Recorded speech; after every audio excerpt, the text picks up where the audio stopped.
जहाँ हमारा कुछ नहीं है वहाँ के लिए कलह कैसा। ये अपने अपने से सब सोचें। देह अचानक छूट जाएगी और दुनिया लापता हो जाएगी, वहाँ के लिए कलह। जिसके लिए कोई गारंटी नहीं है कि अभी 10 दिन रहना है या कल तक रहना है या 1 घंटा रहना है, कुछ पता नहीं। प्रकृति का विधान बड़ा सुंदर है। पहले से प्रकृति बताती नहीं है। इससे और वैराग बढ़ना चाहिए। जीवन में दुख क्यों? शरीर का दुख आ सकता है क्योंकि ये कणों का जोड़ है, लेकिन मन में दुख क्यों, संताप क्यों? क्या बिगड़ गया, क्या मिल गया, क्या बिछुड़ गया, किसने हमें क्या कह दिया? जितना कहा है उससे हजारों गुना कहे, क्या फर्क पड़ता है? फर्क तो तब है जब मैं गलत कहूँ। जिस संसार में मेरा एक कण नहीं है वहाँ के लिए कलह कितना घोर अविवेक है। मालूम होता है यहीं पर रहना है और जो तू मैं, मुकदमा, लड़ाई झगड़ा, मार पीट, जेल, फांसी सब होता है। इतना घोर प्रमाद है।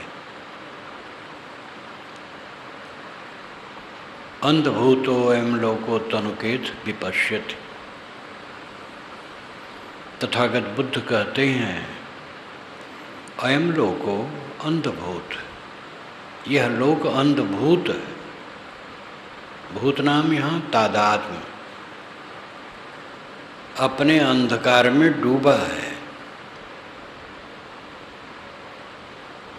तनुकेत विपश्यत, बहुत कम लोग हैं जो देख पाते हैं। जो देखता है वो दुखी नहीं होता है। किस लिए दुखी हो?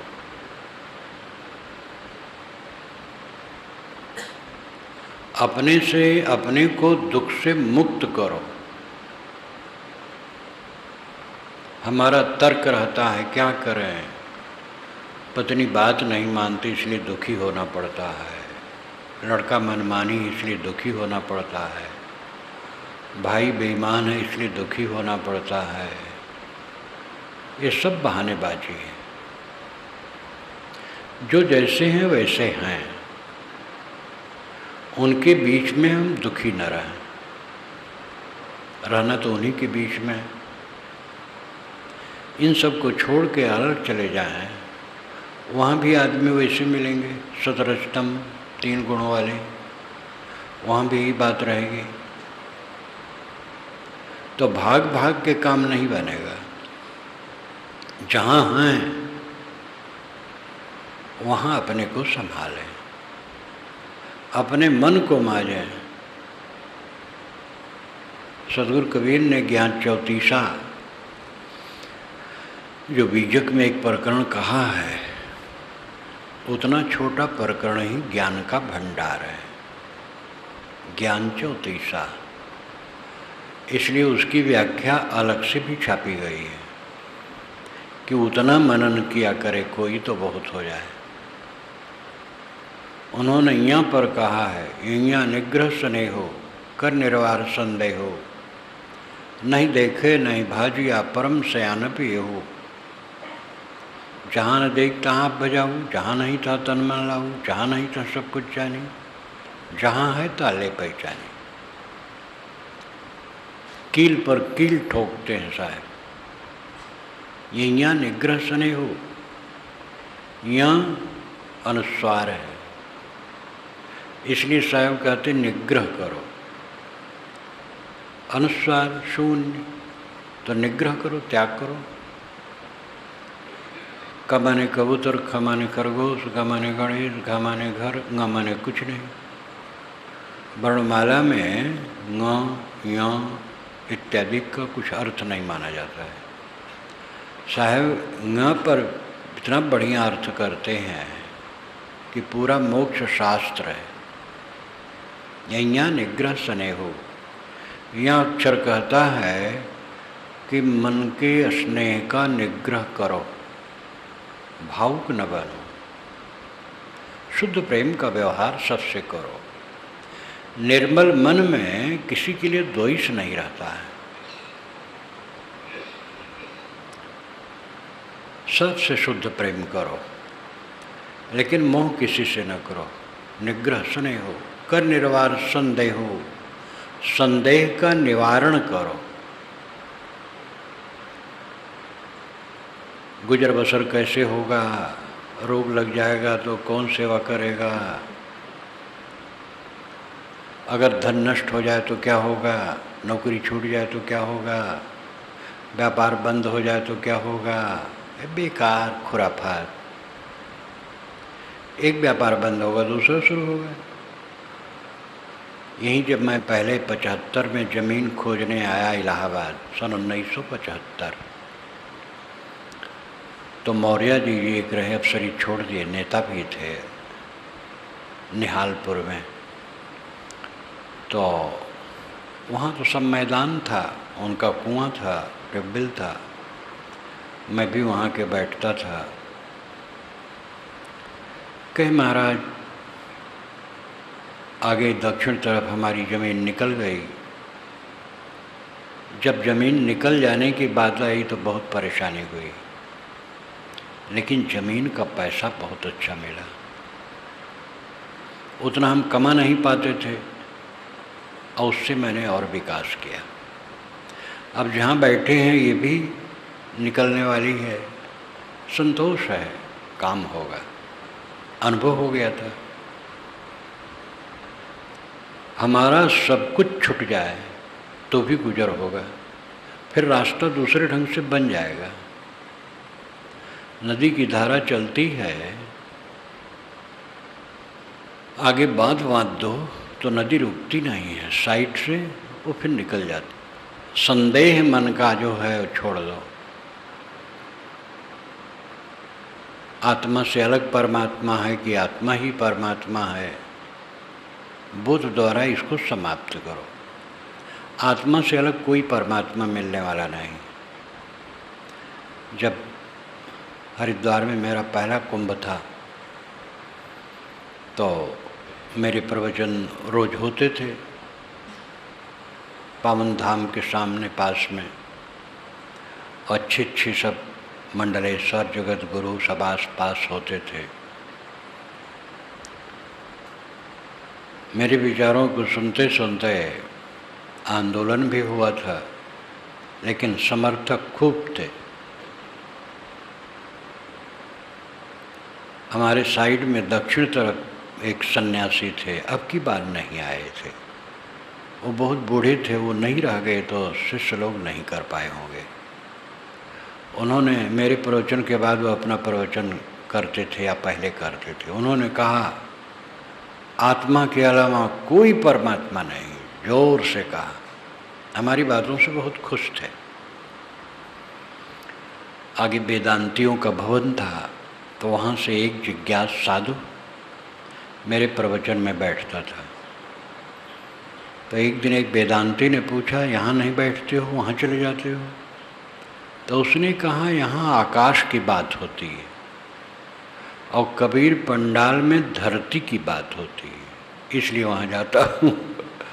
तो बेचारे वो लज्जित हुए। बात कही जाए तो समझने वाले हर जगह मिलेंगे।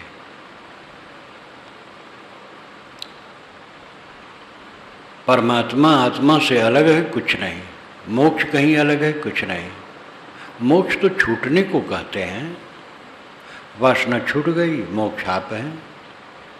परमात्मा आप हैं, ब्रह्म आप हैं, खुदा गॉड आप हैं।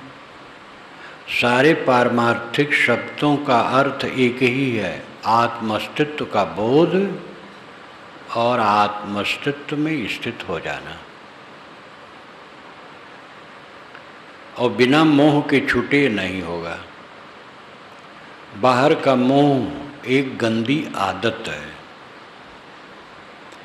व्यक्ति वस्तु पर स्थित सब पानी की धारा की तरह बह रही है, कुछ नहीं।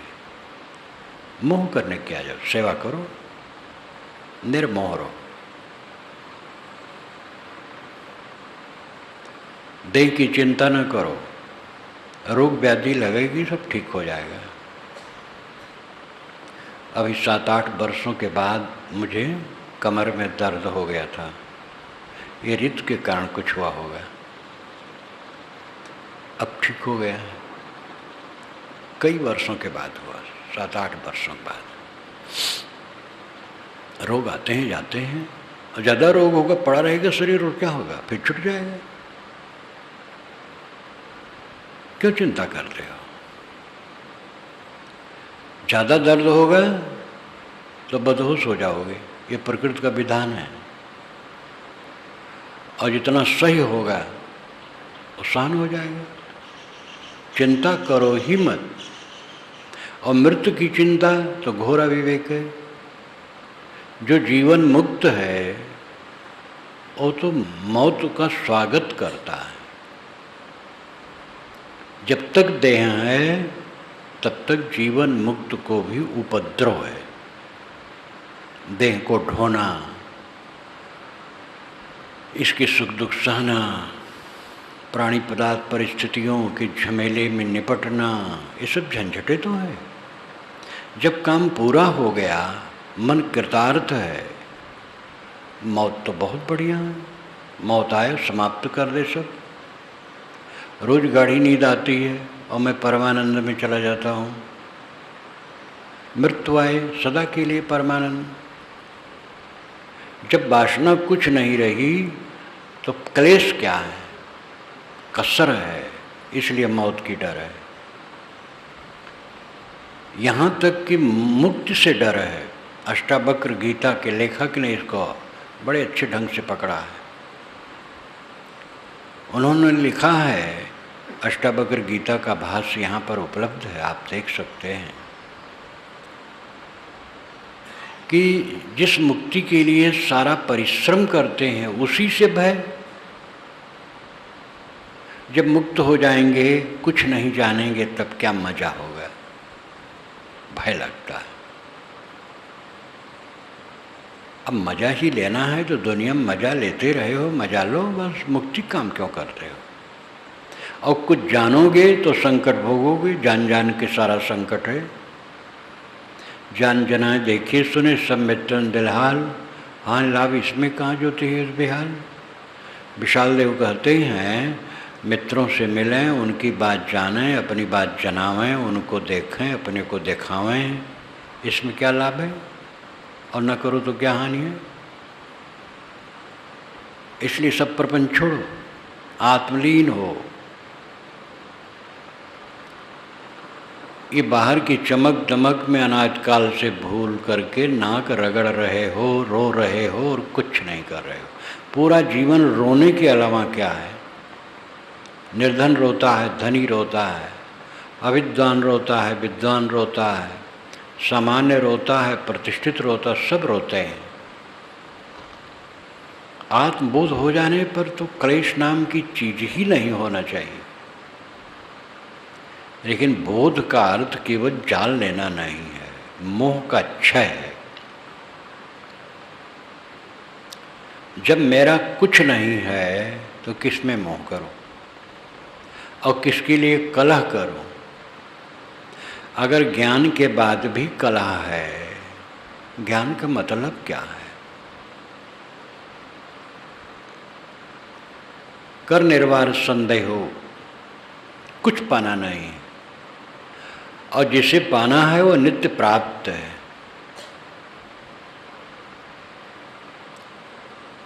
पाना क्या है? दुखहीन मन। पीड़ा रहित मन, प्रशांत मन, और ये नित्य प्राप्त है, कुछ पाना नहीं। कर निर्वार संदेह, नहीं देखे नहीं भाजिया परम सयान प्यो। देखता है कि जो अपने साथ नहीं है उसके पीछे भागा भागा न फिरे। जहाँ देख तहाँ भजाऊ, जहाँ तू देख रहा है तेरा कुछ नहीं, वहीं दौड़ा जा रहा है। जहाँ नहीं तहाँ तनमन लाऊ, जहाँ तेरा कुछ नहीं वहीं तूने तनमन को समर्पित कर दिया है।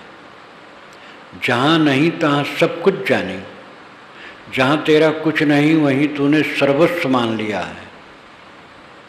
इतना साहेब कसते हैं, चूड़ी पर चूड़ी कसते हैं। तब कहते हैं जहाँ है तहाँ ले पहचानी, जहाँ है वहाँ पहचान। ये उत्तम साधक के लिए है। जो अभी जानता ही नहीं मैं कौन हूँ, उसके लिए इतने संकेत से ज्ञान थोड़े होगा। जहाँ है ताले पहचानी, लोग सोचेंगे कहाँ है क्या है। जो बहुत चल चुका है, जान गया है, मन में थोड़ा थोड़ा कसर है, मोह माया घेरती है, उसके लिए पंक्ति है। जहाँ है तहाँ ले पहचाने। कहाँ है तेरा आप आत्म अस्तित्व, उसको पहचान।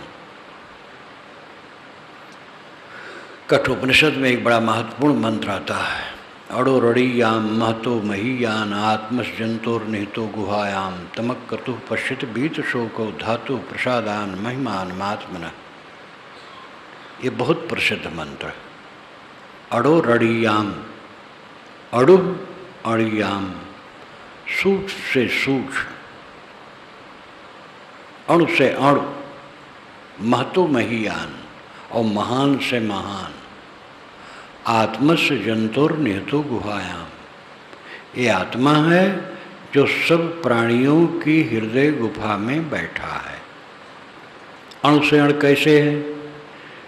क्योंकि उतना सूक्ष्म है, सूक्ष्मतम है कि उसके विषय में कोई नाप जोख नहीं है, अति सूक्ष्म है। लेकिन महान फिर क्यों है? सारा ज्ञान विज्ञान का आंदोलन उसी का है। जो सूक्ष्म आत्मा बैठा है देह में, वह न हो ज्ञान विज्ञान कुछ होगा? 33 भाषाओं का ज्ञाता महापंडित राहुल सांकृत्यायन जब शरीर छोड़ा तो शरीर में वो सब चीज होती तो उसको रखा जाता। महात्मा गांधी के विषय में विदेश के वैज्ञानिकों ने तो ये भी कहा था कि जब इनका शरीर छूटे तो सिर हमें दिया जाए, अध्ययन करेंगे। जवाहरलाल ने कहा बकवास है, ये सब कुछ नहीं होगा, दाह किया गया। वो जो सूक्ष्मतम है आत्मा, उसके निकल जाने पर सब बेकार है, इसलिए वो महानतम है। अड़ो रड़ियाम महतो महीयान, अड़ु अड़ियाम महतो महीयान। अणु से अणु है, सूक्ष्म से सूक्ष्म है, लेकिन महान से महान है। आत्मस जंतुर निहतो गुहायाम, वह आत्मा सभी जंतुओं सभी प्राणियों की गुफा में हृदय में बैठा है। किसी ने पूछा तो उसका दर्शन, उसका बोध कैसे होगा? तवेश ने कहा तमक क्रतु पश्यत बीत शोको। तम उसे अकृत जो कर्म प्रपंच से ऊपर उठ जाता है, और बीत शोको शोक से मुक्त हो जाता है, वह उसको देखता है। तमक क्रतु पश्यत बीत शोको, पश्यत नाम देखना, तम उसे आत्मा को, अकृत और बीत शोक पश्यत। आत्मा का अनुभव वह करता है जो कर्म प्रपंच से ऊपर उठ करके आत्म शोक, दुनिया के शोक से भी ऊपर उठ करके स्थित हो जाता, वह उस आत्मा को देखता। देखने का मतलब समझता, अनुभव करता है। तमक क्रतु पश्यत बीत शोको, अर्थ हुआ कि शोक रहित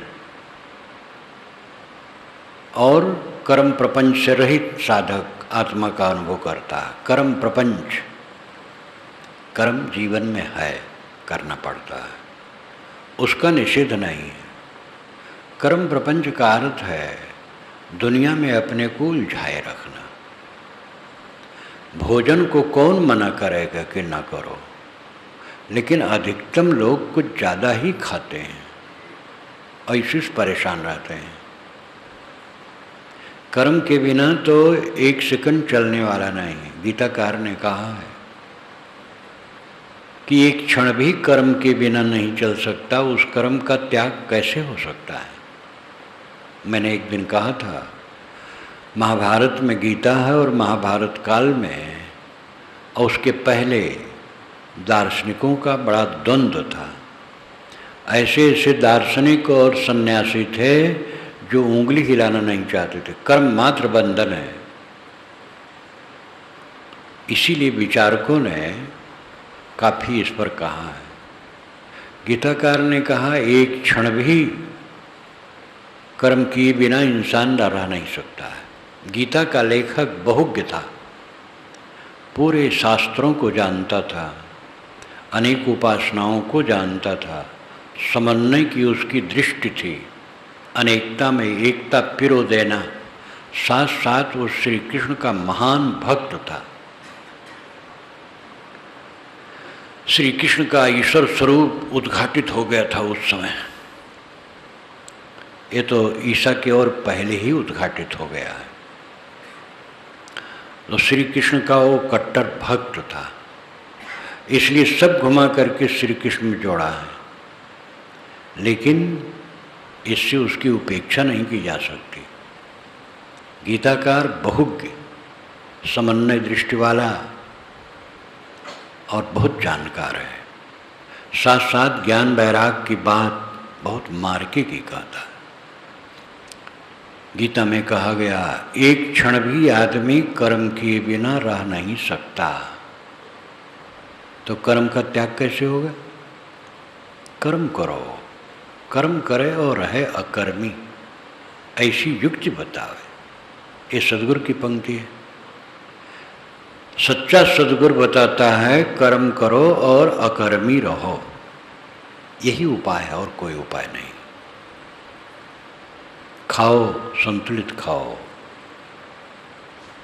जितने मिलने जुलने वाले सबसे प्रेम करो, मोह न करो, बैर किसी से न करो और जीवन निर्वाह करो। तब अकृत क्यों कहा गया?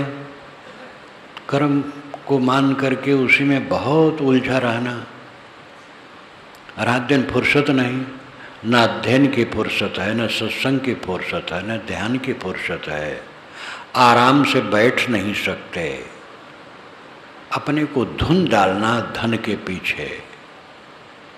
ऐसे लोगों को देखा हूँ मैं जो 8 लाख रुपया महीना तनख्वाह पाते हैं, 35-40 वर्ष की उम्र में वह 70 जैसे लगते थे, धुन गए थे उसी में।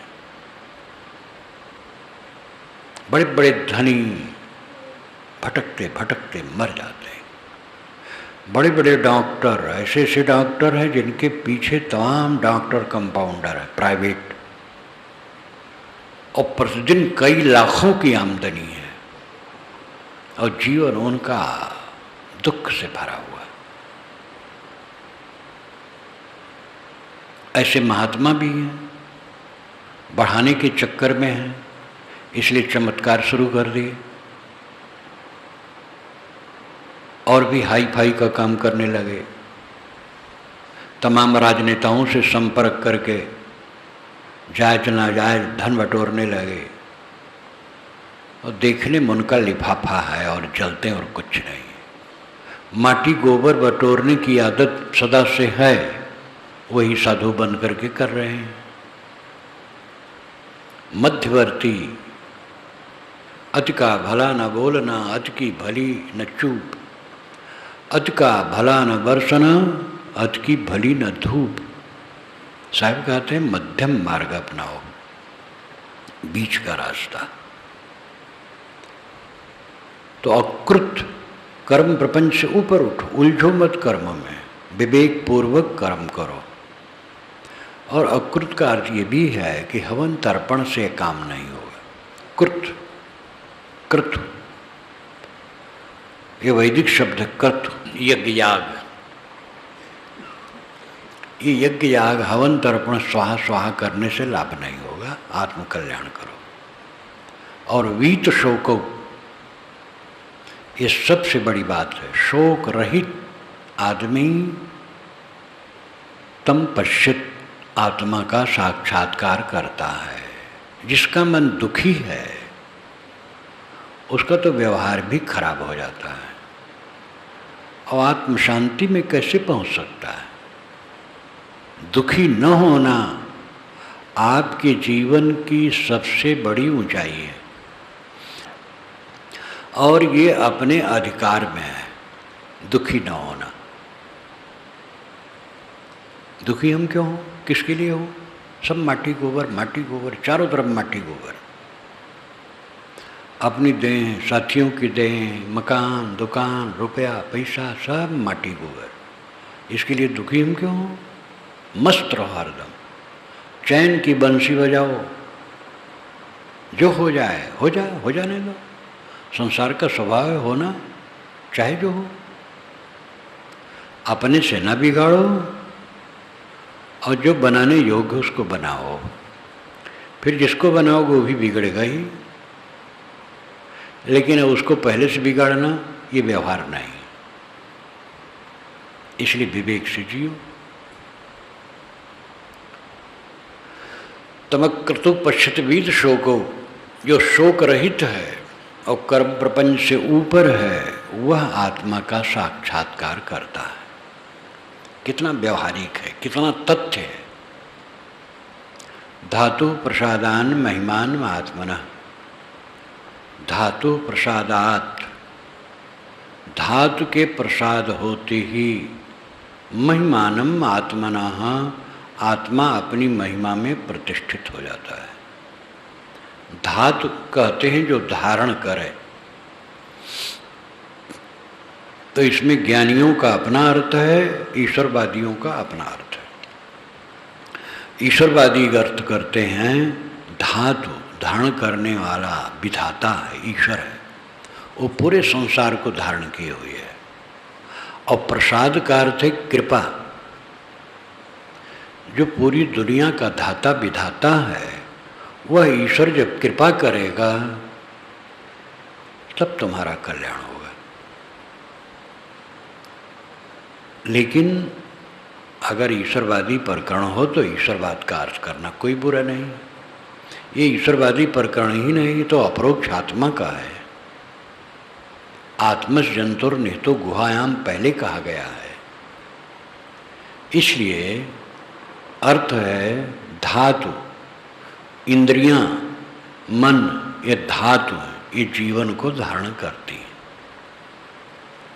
जब ये इसका प्रसाद हो जाता है, पवित्रता हो जाती है, तब महिमानम आत्मनः, आत्मा अपनी महिमा में प्रतिष्ठित हो जाता है।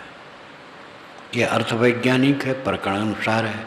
स्वामी शंकराचार्य ने यही, रामानुज इत्यादि विद्वान अलग करते हैं क्योंकि वो ईश्वरवादी है। स्वामी शंकराचार्य आत्मवादी हैं, लेकिन आत्मवाद ईश्वरवाद अलग रख करके इसका अर्थ आत्मवाद परक है।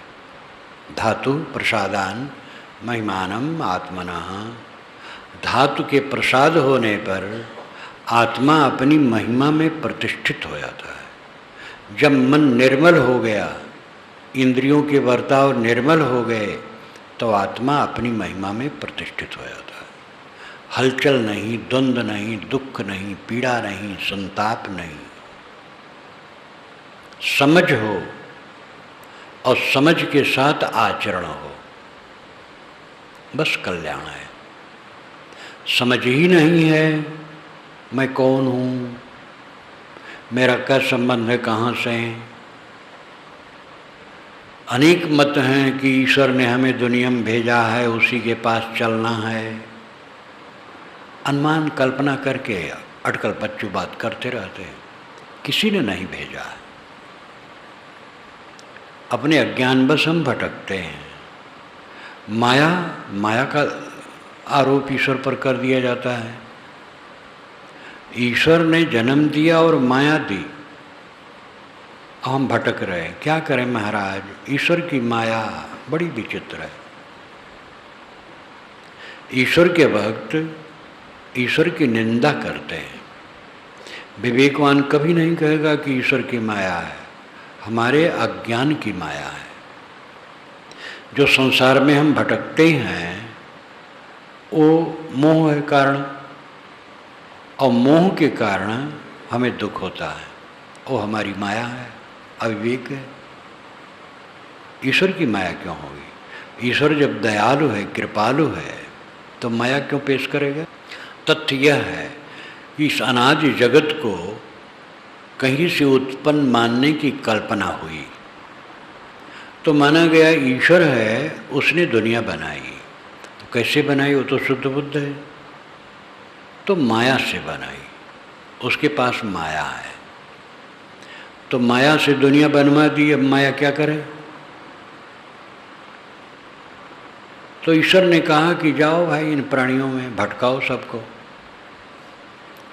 तो अब एक बार दुनिया बना दी माया, अब करे क्या बैठी बैठी? खुराफाती माया तो लोगों को भटकाने लगी। ये गलत धारणा बीज ही में है। सृष्टि किसी ने बनाई नहीं, सृष्टि सदा से है। ईश्वर शुद्ध बुद्ध था, ब्रह्म शुद्ध बुद्ध था, और उसके पास माया थी। माया से उसने दुनिया बनाई और दुनिया बन गई। तो माया बैठे ठाले क्या करे? तो ईश्वर कहा भाई जाओ दुनिया में घूमो। तो दुनिया में घूमने लगी, सबको परेशान करने लगी। ये गलत धारणा का सब सिद्धांत है। दुनिया सदा से है, दुनिया में हमें किसी ने मजबूर करके नहीं डाला है, हमारा अविवेक है जो हम भटक रहे हैं। और जो माया हमें भटकाती है वो हमारे मन का मोह है, ईश्वर की माया नहीं। विवेक मार्ग में दूसरे पर आरोप नहीं किया जा सकता है, भावुकता में दूसरे पर आरोप होता है। आदमी कमजोर है, आसक्त है। कितने लोग मिलते, साहब मैं पुत्र से बहुत परेशान, रोने लगते हैं।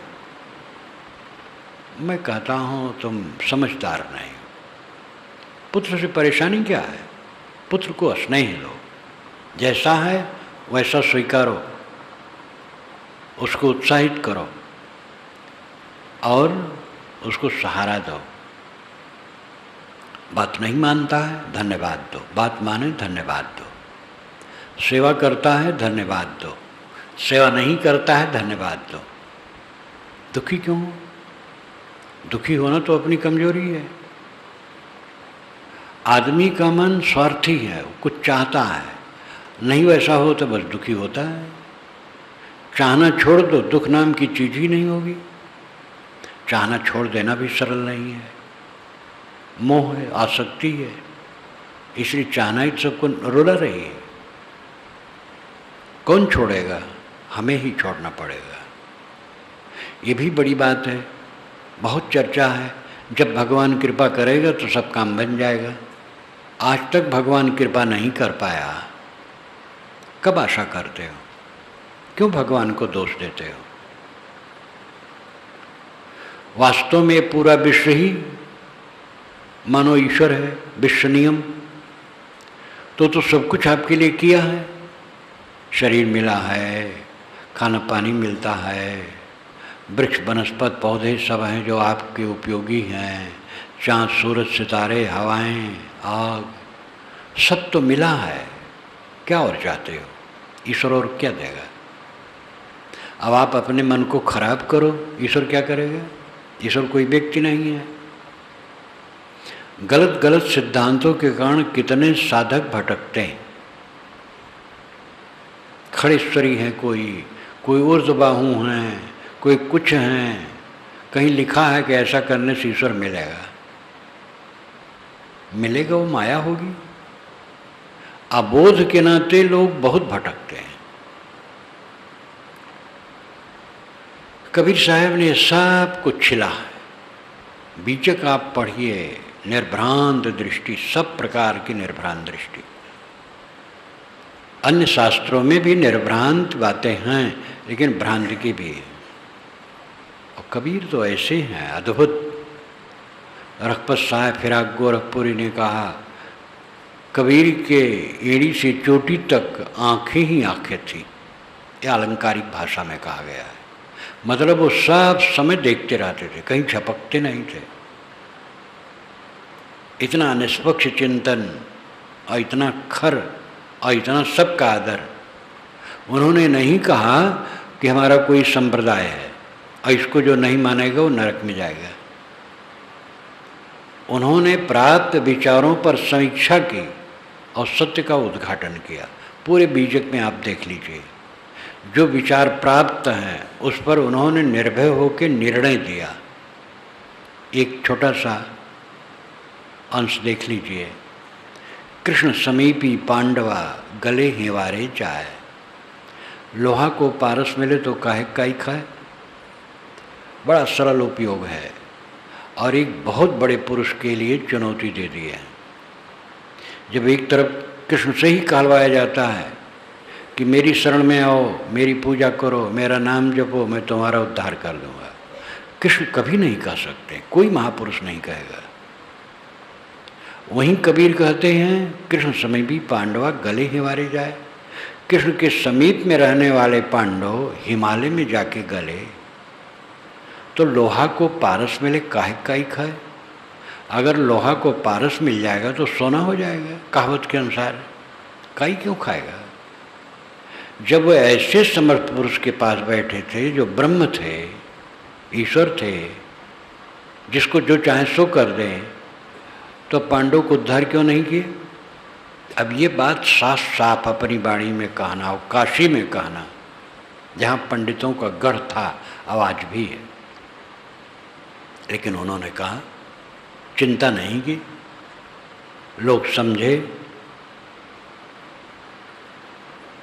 तो उनकी सारी बातें पूरे बीजक में देख लो।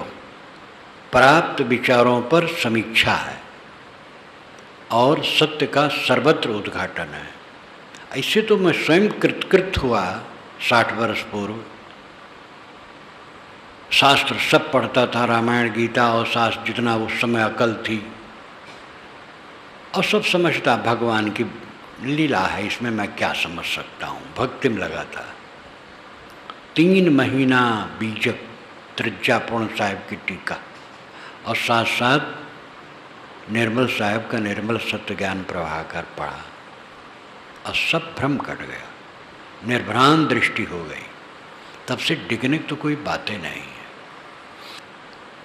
बीजक ऐसा ग्रंथ है जो आंखें खोल देता है।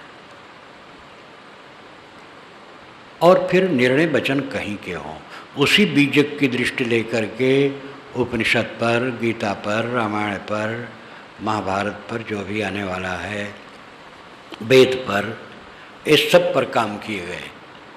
इसलिए सब बीजक हो गए।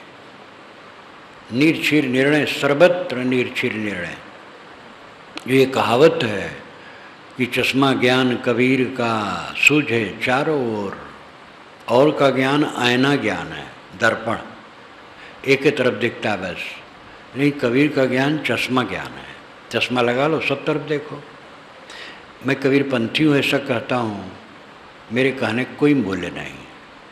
अन्य लोग भी कहते, सबको बात समझ में आती। कबीर की बात जो नहीं मान पाते हैं वही भी कहते भाई कबीर जैसा तो होना बड़ा मुश्किल है।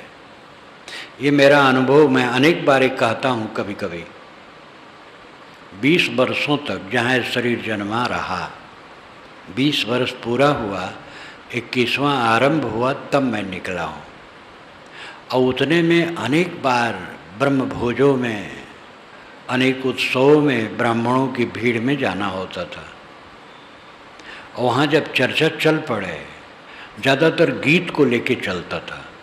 ब्रह्म भोज है तो उसमें ऐसे भी ब्राह्मण आते थे जो निमंत्रित नहीं होते थे और गाते थे, मांगते थे, तो उनको आदर से खिलाया जाता था। तो उनसे प्रायः ब्रह्म मंडली के लोग कहते थे कबीर का गीत गाओ, और कबीर के गीत गाएं। उसके बाद आपस में लोग चर्चा करें, भाई कबीर जैसा संत तो हुआ ही नहीं है। यद्यप कबीर की बात उनके सामने रखो तो उनको पचेगा नहीं, वो मान नहीं पाएंगे। तो कहते भाई हमारी मजबूरी है, लेकिन कबीर जैसा कोई नहीं होगा। तो हम कबीर पंथी हैं इसलिए कहते ऐसी बात नहीं, तथ्य है। दुनिया के इतिहास में एक ऐसा व्यक्ति हुआ है कबीर नाम से, जो सांच को सांच और झूठ को झूठ कहने में डर नहीं किया, साथ साथ सबका आदर किया। अल्लाह राम जियो तेरी नाई, सभी संप्रदायों का आदर, सभी महापुरुषों का आदर, सबका आदर, और सत्य ज्यों को त्यों कहना।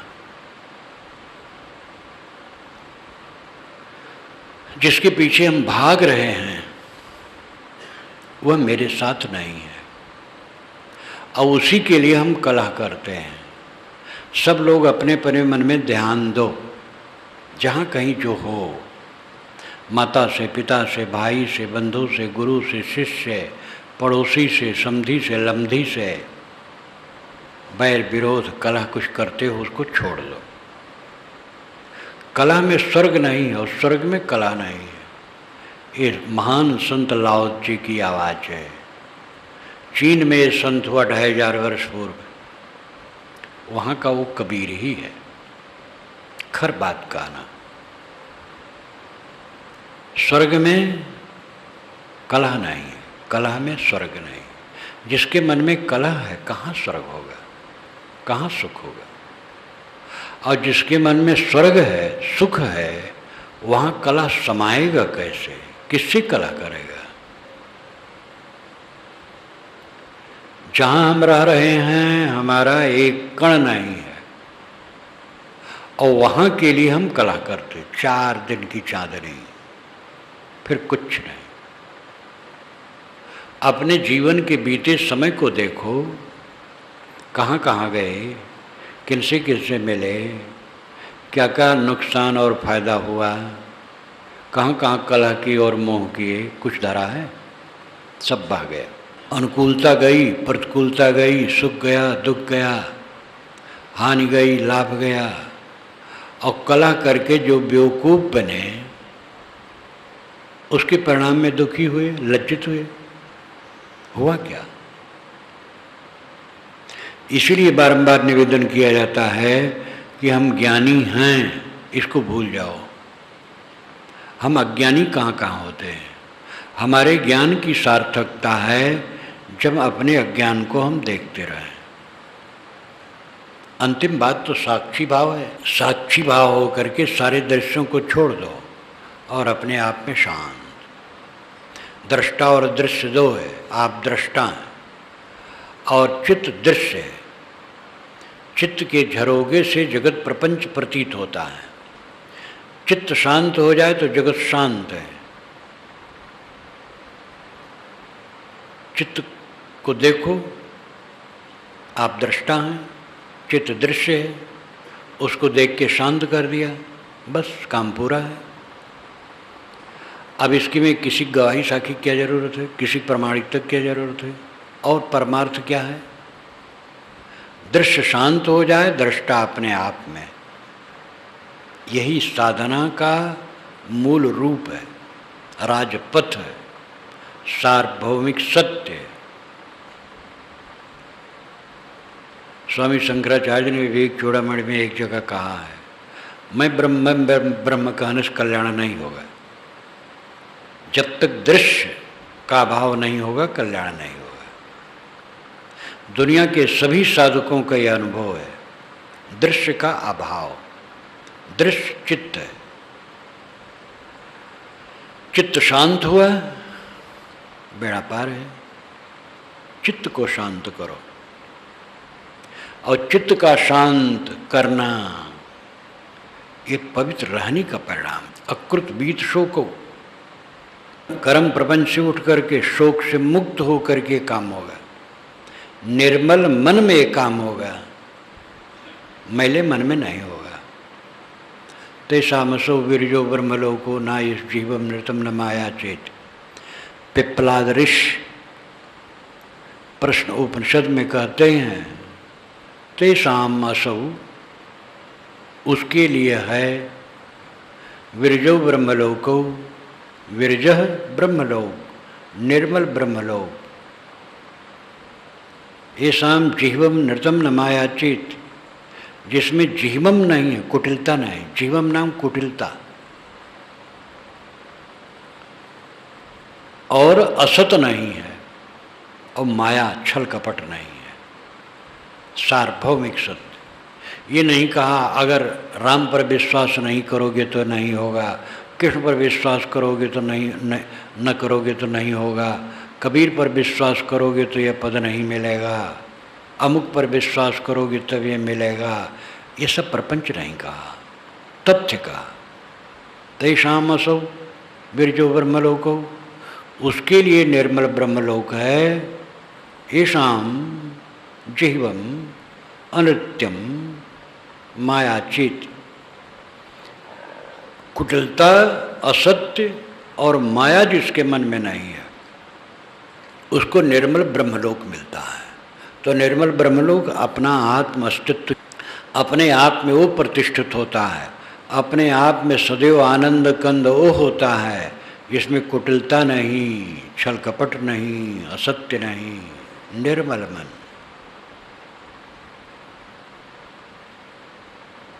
आकर के यही बात रुकती है, मन को निर्मल करो। और जहाँ हम बैठे यहाँ झगड़ा कर रहे हैं, मालूम होता यहीं रहना है, झगड़ा कर रहे हैं, क्या ज्ञानी है। एक मजाक है, ये कौन बक रहा है, कहे मौनी बाबा है, कहे हाथी किसका खड़ा है, कहे त्यागी जी का है, कहे बच्चे किसके खेल रहे हैं, ब्रह्मचारी जी का है। ब्रह्मचारी जी के बच्चे, काशी में एक थे, वो अपने बाल ब्रह्मचारी लिखते थे, 10 बच्चे थे। काशी में तो काफ़ी निवास हुआ, बहुत आनंददायक वातावरण आता था, बातचीत आती थी। साधु महात्मा एक मत के मेरे पास आने लगे थे, और जो वर्कर थे वो आते थे, कई सूचनाएं देते थे। तो प्रेस चलाते थे छोटा सा अपने घर में, इसलिए उसमें छापते रहते थे और अपने लिखते थे। उनकी पुस्तक मैंने देखी, बाल ब्रह्मचारी, और नाम और था, नाम तो भूला गया, बाल ब्रह्मचारी तो भूलने वाला नहीं। तो लोग बताते थे साहब 10 बच्चे इनके हैं। तो हम ज्ञानी हैं और दुखी हैं, तो क्या ज्ञानी है? दुख पाप है, पाप अंदर है तो दुख प्रकट होता है। दुख बाहर सिग्नल के रूप में आ जाता है, पाप अंदर रहता है। जब पाप बढ़ा तो दुख आया, और भिलभिला रहे हैं, रो रहे हैं, नहीं आंसू गिरा रहे हैं, तो बस निंदा, बुराई, कलह कर रहे हैं। जीवन को निर्मल बनाओ। जितने सज्जन यहाँ आए हैं, अब घर में जाके झगड़ा न करेंगे, पत्नी से पति से न लड़ेंगे, भाई से बच्चे से न लड़ेंगे। सब देवरूप हैं, सब अच्छे हैं, घटिया हम हैं, खराब। अपने को देखो, इसमें व्यवहार सुधर जाएगा, ये भी समझ लो। एक साधे सब साधिया, नम्र बन जाओ, अपना दोष देखो, अपने को शोधो, घर वाले भी सुधरेंगे। घर में घुसते हो तो फन फन फन फन सांप की तरह। कितने घर के मालिक दूसरे घर जाएंगे तो वहाँ के बाल बच्चे, स्त्री पुरुष, बूढ़े, सब से घुल मिल के बात करेंगे, क्या पूछना है, मालूम होता संत हृदय। और अपने दरवाजे पहुँचे तो पारा चढ़ गया, और कटु शब्द का प्रयोग, सब भौहें कसी हुई, चेहरे में नस उभरी हुई, कटु शब्द का प्रयोग, क्या जीवन है? जीवन है कि नरक है? और तुर्रा यह है कि क्या कहें, सब हमें हैरान करते हैं। कोई हैरान नहीं करता, अपना अपना स्वभाव है। सह लो, नम्र रहो, इसको जगो, अपने चित्त को दुखी न होने पाए, तब ज्ञान है। नहीं ज्ञान झाड़ते रहो और दुख रूपी नरक में पड़े रहोगे। ज्ञान काम नहीं करेगा, अपने अज्ञान को निरंतर देखना काम करेगा। अपनी त्रुटियों को देखो। बहानेबाजी जमराज के यहाँ नहीं चलती है। जब जमराज लेखा मांगेगा तो किधर मुँह छिपाओगे? ये यमराज का जो वर्णन है, वर्णन रूपक है लेकिन तथ्य है। वो वासना है, अंदर में वासना। और आदमी बाहर किसी झुठला सकता है, अपने हृदय को नहीं झुठला सकता है। इसलिए कलह एकदम बंद करो। कोई गाली दे, सुन लो, गाली न दो। मन में मरोड़ भी ना हो, प्रसन्न रहो, प्रसन्न रहो। सपना आजकल में सब खो जाएगा। क्या इसमें रोना धोना क्षणिक जीवन में? ज्ञान का मतलब है आनंद में रहना। तो साहब कहते हैं, यहाँ निग्रह सने हो, कर निर्वार संदेह हो, नहीं देखे नहीं भाजिया परम सयान पे हो। जहाँ न देखता हाथ बजाऊ, जहाँ नहीं तो तन मन लाऊ, जहाँ नहीं तो सब कुछ जानी। जिस दुनिया में तेरा कण नहीं, वहीं तूने सर्वस्व मान करके अपने को उलझा लिया है। इसलिए जहाँ है ताले पहचानी। तेरा आत्मस्तित्व, तेरा परम धाम है, पर ब्रह्म है, उसको पहचान, अपने को पहचान और अपने में निरंतर शांत हो। ये जीवन की सफलता है।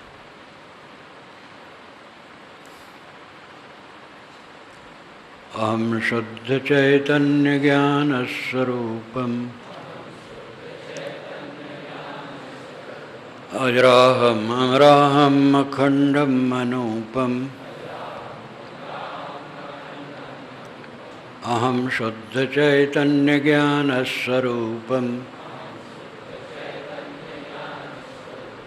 अजराहम अमराहम अखंडम मनूपम।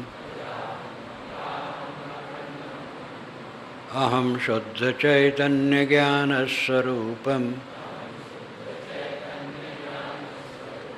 अजराहम अमराहम अखंडम मनूपम। अहम शुद्ध चैतन्य ज्ञान स्वरूपम अजराहम अमराहम अखंडम मनूपम। अहम शुद्ध चैतन्य ज्ञान स्वरूपम अजराहम अमराहम अखंडम मनूपम। अहम शुद्ध चैतन्य ज्ञान स्वरूपम अजराहम अमराहम अखंडम मनूपम।